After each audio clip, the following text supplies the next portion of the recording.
Welcome, everyone, to the Real News Network podcast. My name is Maximilian Alvarez. I'm the editor-in-chief here at the Real News, and it's so great to have you all with us. It has been 3 months since the October 7th Hamas-led attacks in southern Israel culminated in the brutal killing of over 1,100 people, including nearly 700 Israeli civilians, hundreds of security forces, and dozens of foreigners. Hamas forces also captured around 250 hostages from Israel during the attack. Since then, however, over the past 3 months, Israel's scorched earth assault on the Gaza Strip has wreaked a kind of devastation unseen in the 21st century. According to Gaza's health ministry, nearly 23,000 Palestinians have now been killed in Gaza since October 7th, the majority of them women and children, with countless others still buried under the rubble. Nearly 90% of Gaza's population have been displaced from their homes. With each passing day, more Israeli bombs are falling on Gaza, more bodies are being blown apart and buried under the rubble. The world has borne witness to a genocidal military campaign and an ethnic cleansing happening in real time to clear out Gaza once and for all. And every day, every hour, it feels like the chance to stop one of humanity's most inhumane crimes is slipping through our fingers. This is prompting activists and people of conscience around the world to take direct action to try to disrupt the war machine themselves and to try to force a ceasefire and an end to the Israeli occupation. On November 4th of last year, for instance, the largest pro-Palestine rally in U.S. history took place in the heart of Washington, D.C., when over 100,000 people rallied to demand an immediate ceasefire and an end to the violent 75-year Israeli occupation of Palestine. I was actually there on the ground with my fellow journalist Jessel Noor covering the demonstration for The Real News. And if you have not already, I highly recommend that you take a few minutes to watch our on-the-ground report from that demonstration because it was really, really powerful.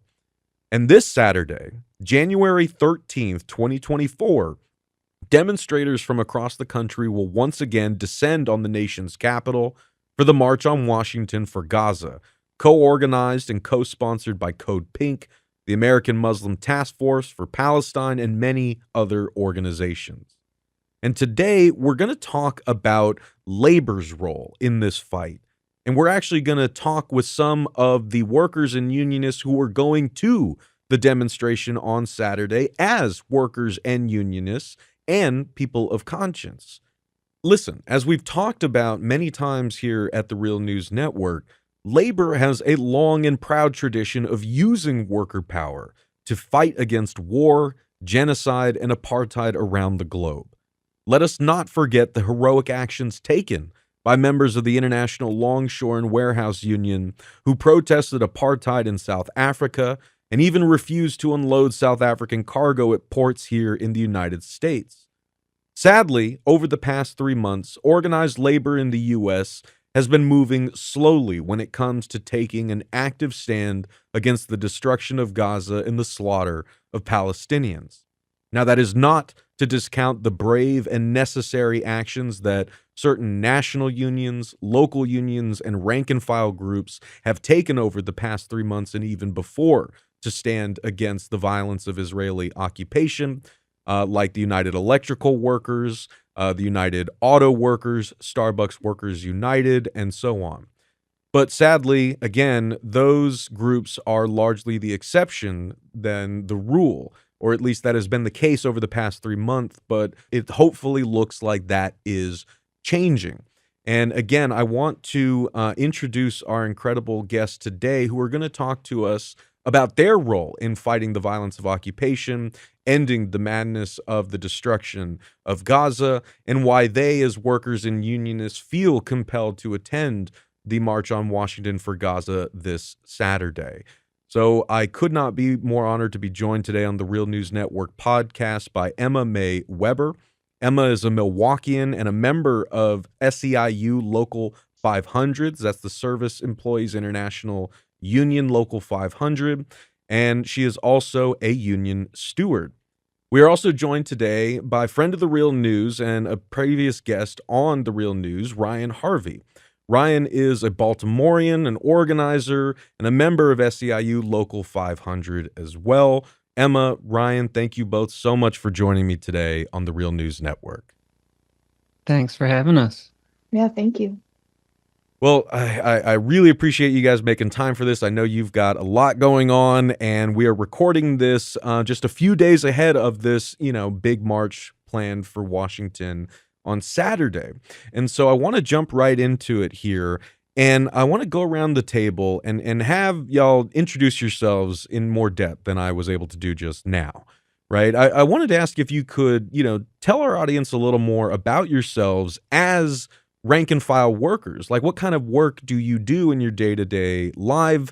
Like, how have you yourself gotten involved in labor organizing and the labor movement, right? And also talk to us about how and when you got involved in the fight, the current fight for a ceasefire and the longer fight to end the Israeli occupation.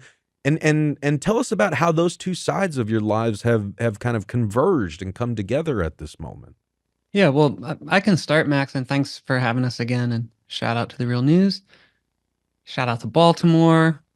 So I work for Public Citizen, which is a progressive nonprofit founded by Ralph Nader many decades ago. And I work in global trade policy. So pushing for and developing progressive international trade policy, and also fighting against neoliberal trade policies wherever it rears its head. I'm not speaking today on behalf of my employer, but I'm also a member of a union. Our staff is unionized through SEIU Local 500, as you said.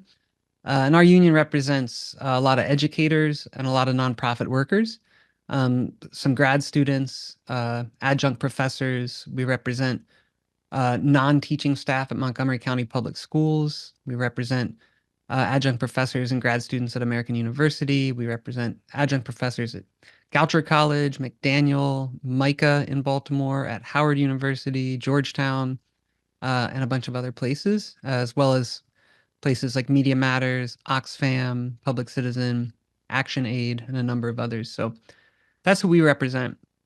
And before I pass it over to Emma for your intro, I'll just say that, what we've been part of, we've formed a little group. I wouldn't say little, there's a lot of us, but called SEIU Local 500, Rank and File for Palestine. There's a bunch of groups like this around the country from different unions, who are part of, I would say, largely part of a generation who have been brought into the labor movement, as young people or as young adults, and who look to not only to our union leadership nationally and locally, but also to ourselves and our colleagues as members of unions.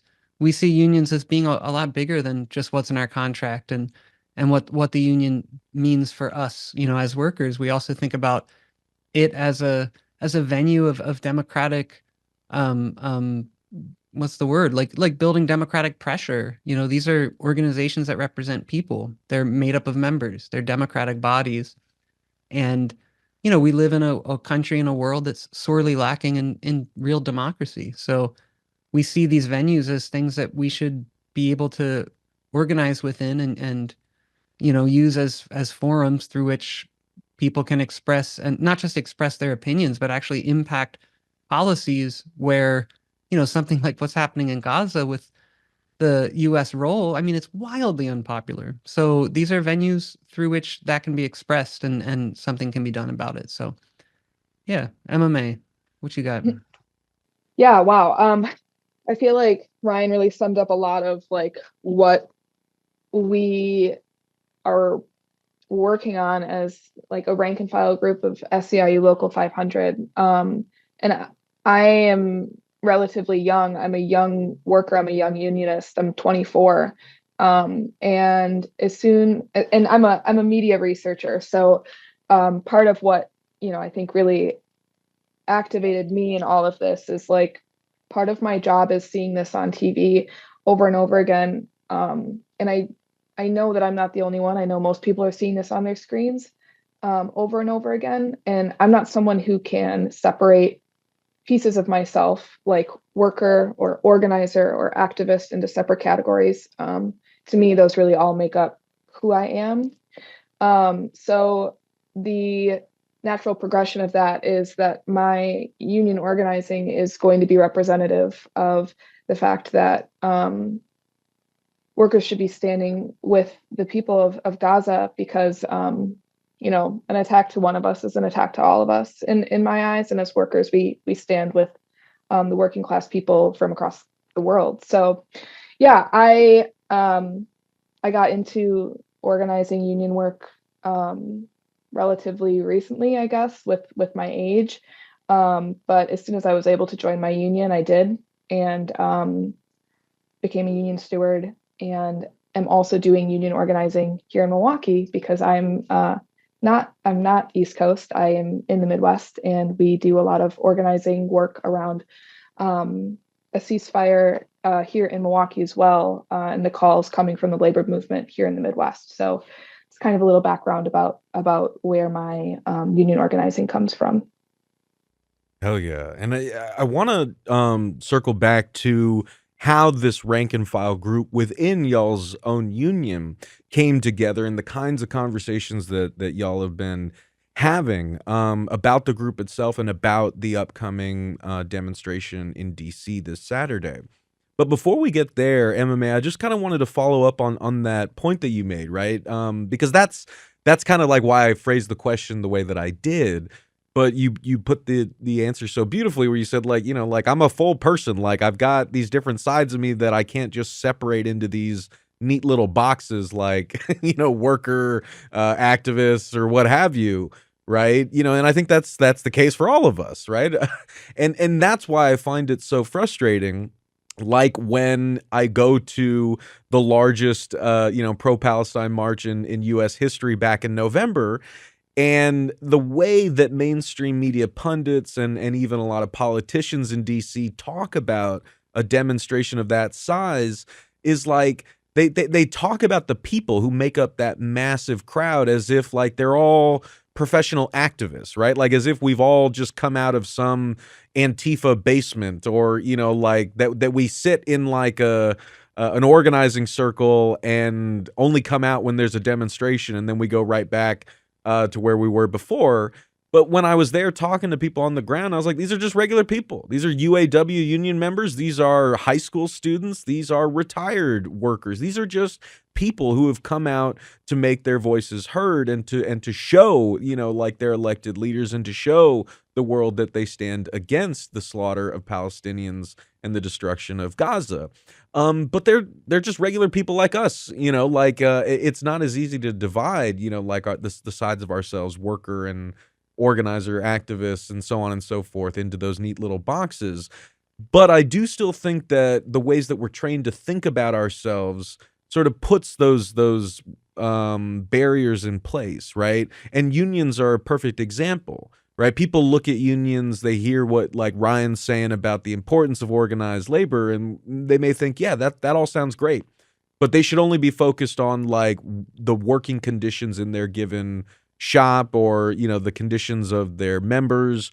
You know, getting involved in quote unquote politics is beyond the scope of what organized labor should be, and what workers and union members should concern themselves with as workers and union members. Maybe they can concern themselves with that stuff on the weekends, right? Like that's what I was trying to sort of get at. I just wanted to toss it back to you both and ask, like, if you had any more to say on that front, like how we can talk to people out there about how and why our status as people who work for a living, laboring in the gut of empire, how that is in fact connected to the struggle for the liberation and health and safety of all working people around the world, and an end to war and the destruction of other people.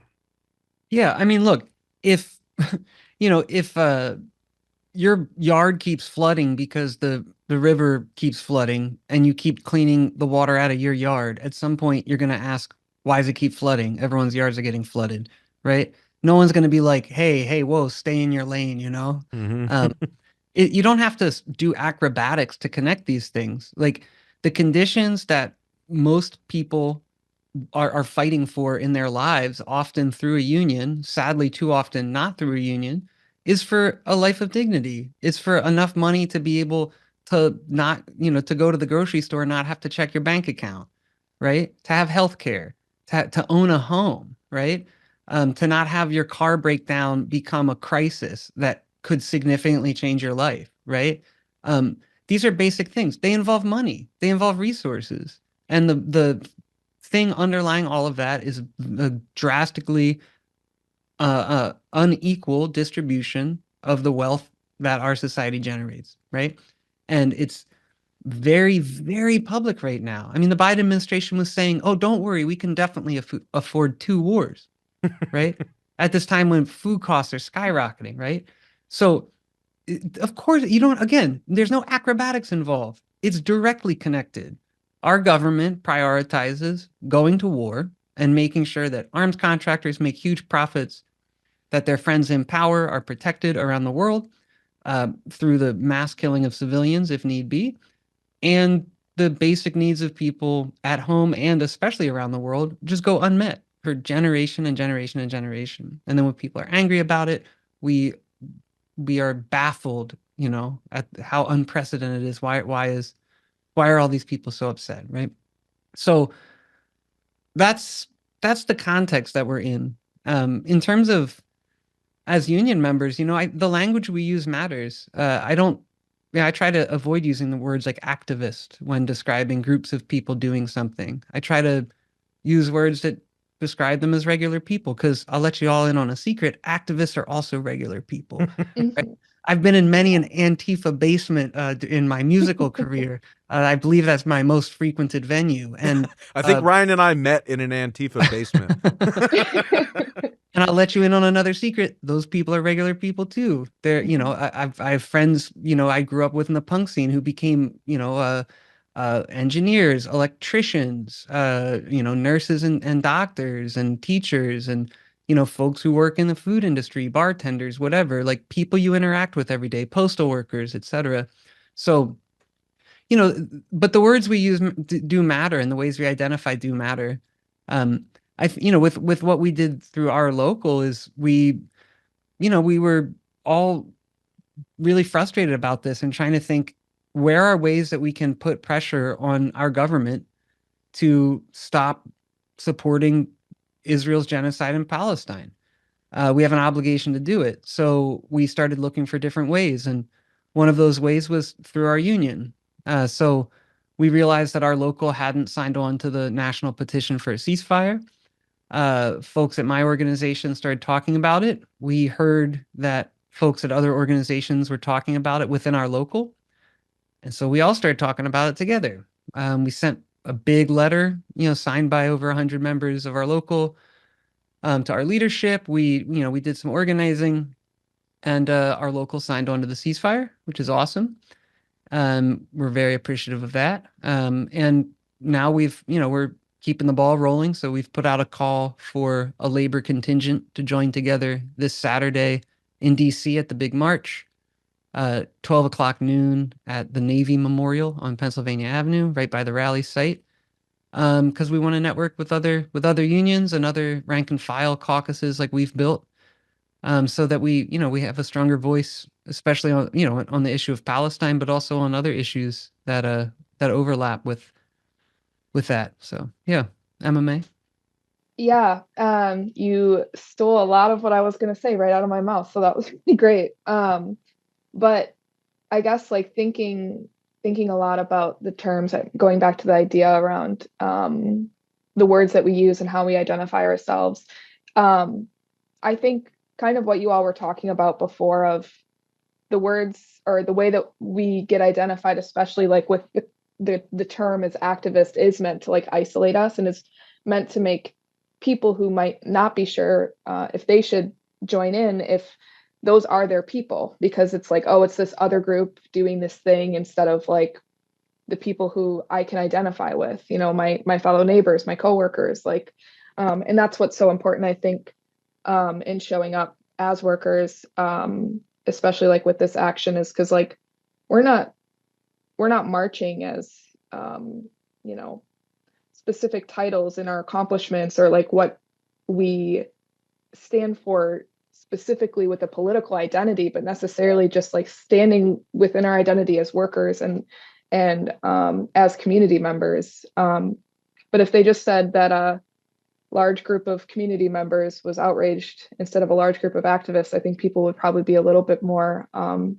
interested in what's going on, because maybe they would identify more with us then. So I think that's, very, powerfully put, right? And should be a lesson learned to all of us about the words that we're choosing to describe these kinds of things and the ways that we are preventing ourselves from identifying with our fellow human beings and fellow workers because of those categories, right? I mean, we don't have time to get into a whole large discussion about that, but obviously that is playing a huge role here in many respects, right? Like, what are the sort of psychological and emotional and existential barriers that we have been conditioned to put in place to prevent us from seeing a Palestinian murdered in their homes, their families displaced, as anything other than a fellow human being, a neighbor, a fellow worker,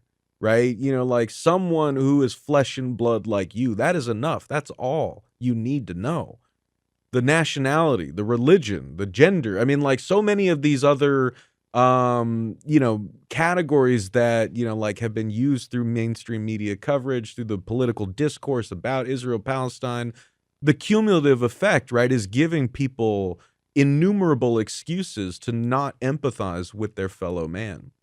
And for that reason alone, we should be intensely critical of the ways we are taught to see others and ourselves, whether we're talking about labor struggles happening here in our own country or, humanitarian crises happening across the world that we ourselves as tax-paying Americans, as working Americans, are directly implicated in, because as has already been mentioned, the United States is endlessly and unconditionally funding and supporting and abetting this genocidal violence. But in that vein, I want to, because I know I only have like about 10 minutes left with y'all. Ryan, you started to pick up on this already, but I just wanted to ask in case there were any additional details that y'all wanted to share about how the rank and file group of Local 500 members, of which y'all are a part, this contingent that is going to Washington, D.C. this Saturday to take part in the March on Washington for Gaza. How did this group come together? Like, what kinds of conversations were y'all having as fellow union members about why you needed to take a stand and how this was, something that you all wanted to do as a group? Yeah, I mean, it's nothing out of the ordinary, kind of to keep in line with the conversation we've been having. It was like a very normal thing. We just talked to people and said, hey, do you know anybody over at Oxfam? Hey, do you know anybody over at Georgetown? We're all in the same union. It's kind of like organizing 101, right? It's about relationship building. It's about, connecting with people and finding people who, are, I don't want to say it like the tip of a spear, but like, people who have a network. So for anyone listening who's like, whether you're at a workplace that isn't unionized and you're thinking about maybe building a union, same principles. If you're in a union and you want to organize your colleagues and fellow union members to get a better contract, or, on something like what we're doing, like a kind of a caucus on a particular issue or whatever, same exact fundamental stuff. Talk to folks, get a sense of where people are at, come up with an idea. I think having what we call a vehicle in the nonprofit world, like having a vehicle, like a sign-on letter, something that you're asking people to do, a first step, an excuse to open that conversation, a survey, anything like that, right? Sometimes we start way too big when we start things, and then we inevitably fail. So, figure out like an entry-level thing, a big umbrella that you can, a forum through which you can have those conversations, and you have them, right? And you are upfront with people about what you're trying to do. I think we did that, and I think that it worked really well. And we're connected now, and so you keep the ball rolling. I mean, that's what it is, right? Like the end goal of organizing is not to win your campaign, it's to stay organized, like as people, wherever that is in the society. Like the more organized people are, the more power we can exert on those who have power over us, and the more we can then negotiate power, which, let you in on another little secret, that's democracy, right? That's what the country's supposed to be all about. So it shouldn't be that controversial. Yeah, I guess I'll say this is actually the first time Ryan and I have like really worked together. And really the first time that I've been in contact with different units from across our local in general. And like, of course, the main focus of what we're doing right now is about calling for a ceasefire.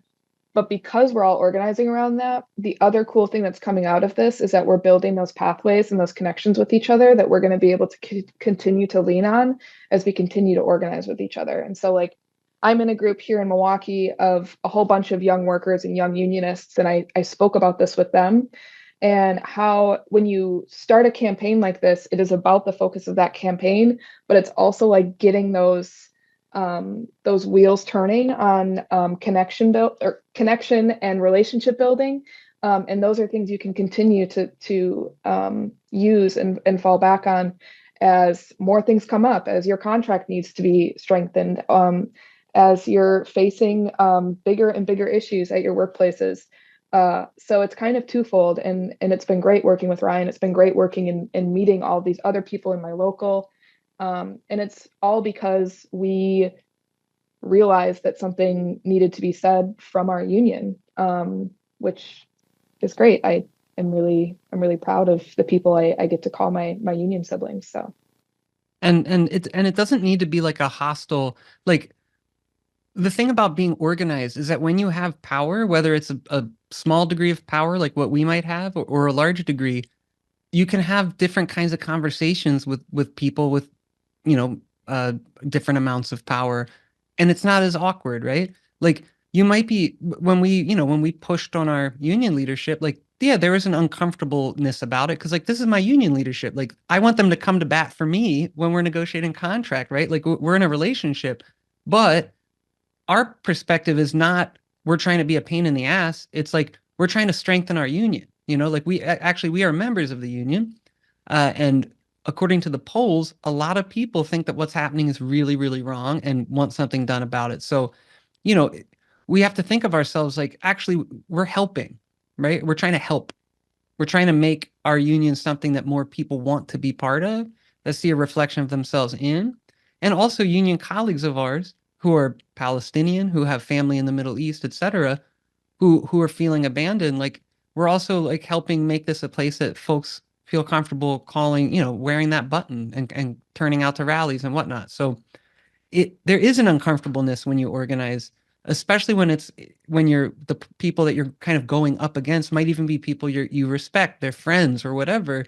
But that's what organizing to build power does, is it allows you to say, look, we can still be cool, but all these people that are with me, like, they want something in particular, and I'm telling you what it is, and what are we going to do about it here? So I think that's a very important thing for people to understand. You don't have to hate the people that you're organizing in proximity to. Sometimes you do, and that's fine as well. That's how it is. But we're trying to act in a democratic fashion, and we're contesting things that are very important in our life. And sometimes those conversations are hard, and we have to be prepared for those. Yeah. Well, again, I think both of you very beautifully, powerfully put, and I know I got to let you both go in a few minutes here, so I just kind of wanted to build on that, turn it into a sort of final question here. For other workers, unionists, regular people who are listening to this right now, this is going to be published on Friday, January 12th, ahead of the March on Washington for Gaza. So if folks are listening to this, considering going to the march itself on Saturday, or if they can't make this march, but are considering taking a more active role in this through their union or beyond, I just wanted to ask what your message would be, like as members of this rank and file contingent of Local 500 members who are taking that step, who are organizing amongst your union siblings to make something happen here and to use your power as workers and union members to fight for good, to fight for peace and justice. What would your message be to folks out there who are listening to this, about why they should do the same, even amidst, like a McCarthyite, scary, situation that we've got here in the United States where people are being repressed, people are being fired from their jobs, people are being ostracized within certain social circles. Like, if you could speak directly to folks about that, could what would your kind of parting message to them be? And any final thoughts you have on the role that workers and organized labor in general can and should be taking in fighting for peace and ending this madness? Yeah, this is going to sound very Gen Z of me, but don't let them gaslight you into thinking that you are the only one who cares about a ceasefire. You're the only one who cares about unionizing, and you're the only one who wants X, Y, or Z. The biggest thing is like identifying the folks that are on the same page as you and making sure you hang on to those connections. Because the pushback, they want, using the ominous they, but a lot of folks in power want people who are trying to take back their power or trying to reclaim their worker power to feel as if they're alone. The whole point of a union, the whole point of organizing is to really rely on the community and the connections we're building. So you're not alone. We're doing this work together, and just continue to try and remind yourself that you are not the only person who feels the way you do in your workplace.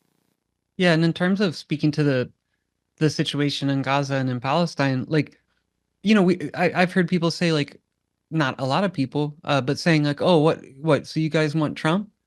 And it's like, dude, we may be very angry at Biden right now. We absolutely do not want Donald Trump to be the president again. What we are trying to do is hold this administration and these politicians to their standard that they set out when they said this is going to be the most progressive administration in history and all whatever. It's like, okay, well, then freaking act like it. If your approval rating is tanking and you're losing young voters and you're losing Arab and Muslim voters, it's because of your policies. It's not because of the rhetoric that we're using out on the streets, right? Like, get out there. If the unions and union leadership are concerned about the political situation, then speak about Gaza and support a ceasefire. Like, we are trying to put the Democratic Party onto the right track on this and not on the wrong track where they are, and I'm not speaking for everyone in my crew or anything, but unions are largely supporting the Democratic Party candidates. We're trying to change what the Democratic Party's position is on this because they're in power right now in the White House. And there's people who seem to be very aloof to what's happening on the street, on the ground, where the voters are in relation to what's happening in Gaza. And it's very serious, I mean, the implications domestically and internationally are very serious, but they're nowhere near as serious as the implications of what's actually happening on the ground in Gaza. This will have repercussions for a very, very long time. It will involve the U.S. military. It will involve U.S. money. It will involve a whole bunch of militaries around the world for decades if this isn't righted soon in a very honest way. And if you want any proof of that, just look at Afghanistan or Iraq for the last 40 years and what the wreckage of these kinds of conflicts that go unresolved, that are often tied to U.S. geopolitical interests, and the cowardice of politicians and other power brokers, including union leadership in the United States, who failed to do something effective about it when it needed to happen. It's a gift that keeps giving, and it's not a good gift. So that is Ryan Harvey. Ryan is a Baltimorean, a longtime political, community, and labor organizer, and a member of SEIU Local 500.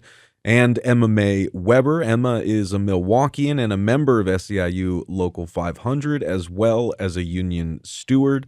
They are both members of the rank-and-file labor contingent of SEIU Local 500 members that will be attending the March on Washington for Gaza, which once again will take place in Washington, D.C. this Saturday, January 13th, 2024, in Freedom Plaza, The march begins at 1 p.m. Eastern Time and is scheduled to go till 3 p.m. Eastern Time.